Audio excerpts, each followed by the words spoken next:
Welcome to Sheela kitchen అండి. సింపుల్గా ఈ ఎగ్ రైస్ ఎలా చేసుకోవాలో చూపిస్తానండి. పిల్లలకి టిఫిన్ బాక్స్లోకైనా లంచ్ బాక్స్లోకైనా చేస్తే సింపుల్గా పిల్లలైతే టేస్టీగా మంచిగా అయితే తింటారండి. దీని ప్రాసెస్ ఎలా చేశానో చూపిస్తానండి. ఫస్ట్ కొద్దిగా నూనె అయితే పోసుకున్నానండి.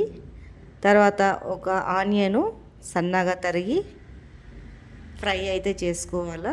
కొద్దిగా గోల్డెన్ కలర్లో అయితే రావాలండి ఆనియన్ ఫ్రై. పచ్చివాసన పోతుందండి అప్పుడే. చూడండి, ఆయిల్ అయితే ఎక్కువ పోయొద్దు, కొద్దిగానే పోసుకోవాలా ఫ్రై రైస్లో, అప్పుడే బాగుంటుందండి. తర్వాత ఒక 3 పచ్చిమిర్చి అయితే కోసుకొని వేసుకున్నాను. క్యారెటు, బీన్స్ ఇవన్నీ వేసేసుకున్నానండి. వేసుకున్నాక కొద్దిగా ఫ్రై అయితే చేసుకోవాలా. చూడండి, ఫ్రై అయితే చేసుకోవాలండి. కొద్దిగా మనకు రుచికి సరిపోయేంత సాల్ట్ వేసుకోవాలా. సాల్ట్ వేసుకున్నాక ఫ్రై అయితే చేసుకోవాలండి. కొద్దిగా మెత్తగా పడిపోయే వరకు క్యారెట్, బీనీసు చూడండి ఇలా మెత్త అయితే పడిపోయింది.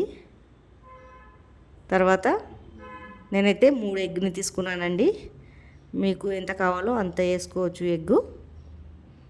నేనైతే 3 తీసుకున్నాను.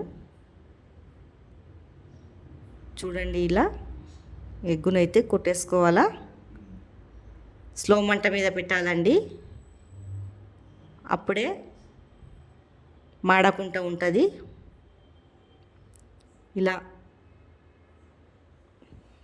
చూడండి,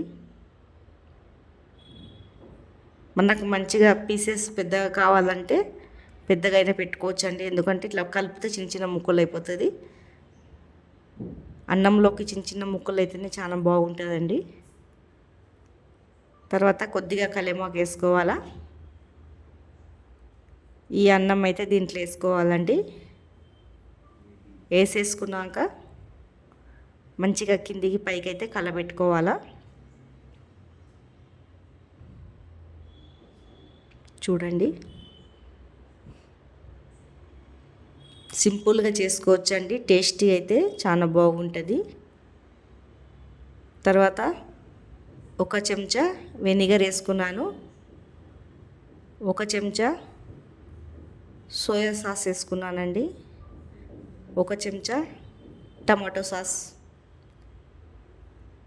తర్వాత మంచిగా కలబెట్టుకోవాలా. మీకు కావాలంటే పైనుంచి కారమైనా వేసుకోవచ్చండి.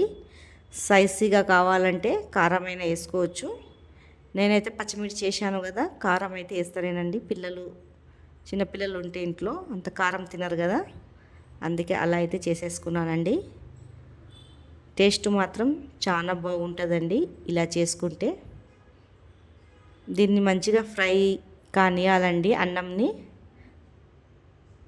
చూడండి, కలబెడుతూనే ఉండాలా. కొద్దిగా వంట మీద పెట్టి కలబెడుతూనే ఉండాలా. పైనుంచి సన్నగా తరుక్కున్న కొత్తిమీర అయితే వేసేసుకోవాలా. తర్వాత ఇవంతా అయితే కలబెట్టుకోవాలండి. కొత్తిమీర వేసుకొని కలబెట్టుకోవాలండి. వేడి వేడిగా తింటే చాలా బాగుంటుంది ఈ ఎగ్ రైసు. మన బయట తీసుకోకుండా ఇంట్లో ఇలా చేసి పెట్టుకుంటే పిల్లలకైనా పెద్దోళ్ళకైనా హెల్దీ అండి.